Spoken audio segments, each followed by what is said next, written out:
Cricket అభిమానులకు ఇది నిజంగానే బిగ్ షాక్ అని చెప్పాలి. స్టార్ క్రికెటర్ విరాట్ కోహ్లీ అభిమానులకు షాక్ ఇచ్చే నిర్ణయం తీసుకున్నాడు. కెప్టెన్ రోహిత్ శర్మ బాటలోనే విరాట్ కోహ్లీ కూడా టెస్ట్ ఫార్మాట్ కు వీడ్కోలు ప్రకటించారు. ఈ మేరకు ఇన్స్టాలో సుదీర్ఘ భావోద్వేగ పోస్ట్ చేశాడు.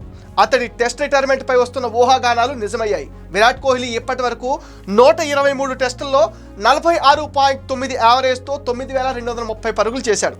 ఇందులో 30 సెంచరీలు, 31 హాఫ్ సెంచరీలు ఉన్నాయి. టెస్ట్ క్రికెట్లో కోహ్లీ మరో 770 పరుగులు చేస్తే 10,000 పరుగుల మైలురాయిని చేరుకుంటాడు.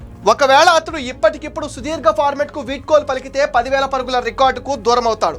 ప్రస్తుతం ఈ రికార్డు రోహిత్ శర్మ పేరుతో ఉంది. రోహిత్ శర్మ 40 టెస్ట్ మ్యాచ్ల్లో 2,716 పరుగులు చేయగా కోహ్లీ 46 టెస్ట్ మ్యాచ్ల్లో 2,617 రన్స్ సాధించాడు. ప్రపంచ టెస్ట్ ఛాంపియన్షిప్లో టీమిండియా తరఫున అత్యధిక పరుగులు చేసిన ఆటగాడిగా నిలిచేందుకు కోహ్లీకి మరో 100 పరుగులు కావాలి.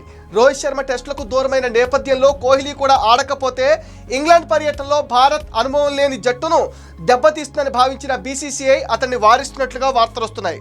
మరి కోహ్లీ తన నిర్ణయాన్ని మార్చుకుంటాడో లేదో చూడాలి.